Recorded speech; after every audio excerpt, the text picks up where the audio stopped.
Brace yourself for a healthcare crisis that could hit millions of Americans right in their wallets.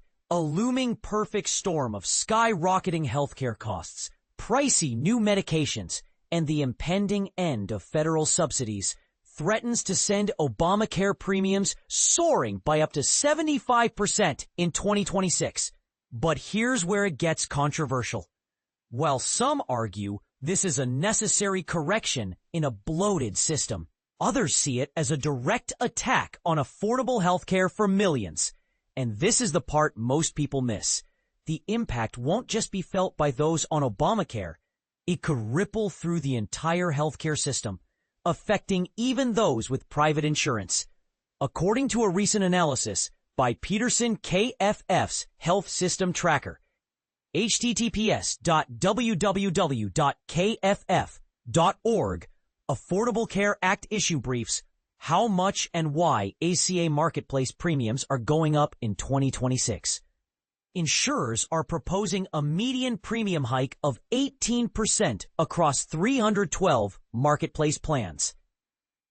Some increases are as high as 27%, with over 125 insurers seeking jumps of 20% or more, the steepest climb since 2018. These final rates will be locked in by late summer 2025, leaving little time for consumers to prepare. So, what's fueling this surge? The primary culprit is runaway medical inflation, driven by costly hospital services, frequent doctor visits, and skyrocketing prescription drug prices. Here's a surprising fact. The booming popularity of GLP-1 medications like Ozempic and Zepbound for diabetes and weight loss is a major contributor. These drugs, while life-changing for many, come with a hefty price tag. Insurers report medical inflation rates between 8% and 10% annually, and some have even stopped covering weight loss GLP-1s to curb costs. Adding to the pressure is a looming policy change. The expiration of enhanced premium tax credits introduced in 2021 as part of pandemic relief. If Congress allows these subsidies to lapse at the end of 2025, monthly out-of-pocket costs for subsidized enrollees could jump by an average of 75%. And this is where it gets even more contentious. Insurers argue that without these subsidies, healthier individuals may drop their coverage, leaving a riskier pool of patients and driving costs even higher. But critics counter that this narrative benefits insurance companies more than consumers. To make matters worse, potential tariffs on medical supplies and pharmaceuticals could add another 3 percentage points to premiums. For a subsidized enrollee paying $100 a month today, 2026 costs could skyrocket to $175. A $900 annual increase. Someone paying $200 a month could see their bill jump to $350.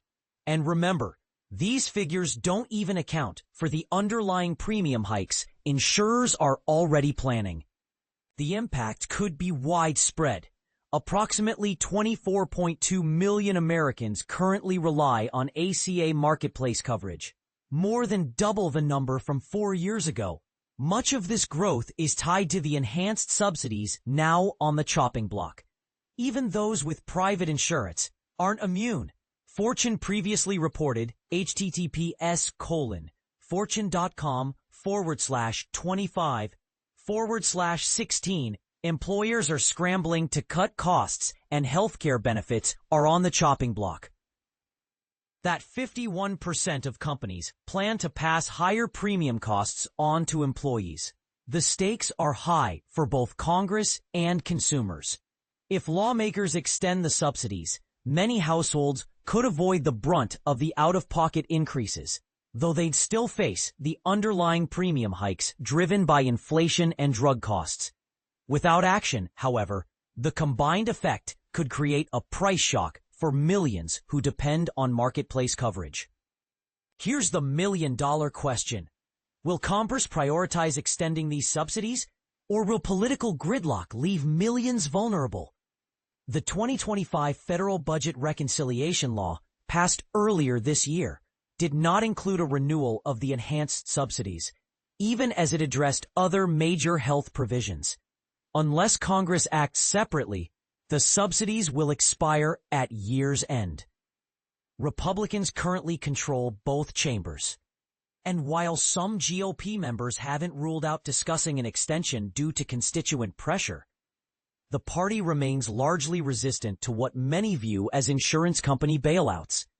GOP leaders have yet to engage in serious negotiations, and most observers doubt an extension will pass without a significant shift in political priorities. Interestingly, nearly 77% of the public, including a majority of Republican and MAGA-identifying voters, support extending the enhanced premium subsidies, according to a June 2025 KFF poll. https www.kff.org/press release poll. Most of the public support extending the ACA's enhanced premium tax credits, including most Republicans and MAGA supporters. Some health policy experts suggest a short-term extension, 1 to 2 years, remains possible, especially if tied to government funding negotiations or must-pass legislation. However, the overall odds are still long, without significant bipartisan compromise or White House intervention. Now, let's spark some debate. Is the expiration of these subsidies a necessary correction in an overburdened system, or is it a policy failure that will leave millions struggling to afford health care? Share your thoughts in the comments. We want to hear from you. For this story, Fortune used generative AI to assist with an initial draft. An editor verified the accuracy of the information before publishing. Curious about the biggest companies shaping the global economy? Explore the 2025 Fortune Global 500 list here. https://fortune.com/ranking global 500. ITM source, Fortune. ITM medium, article tout. ITM campaign, pletext.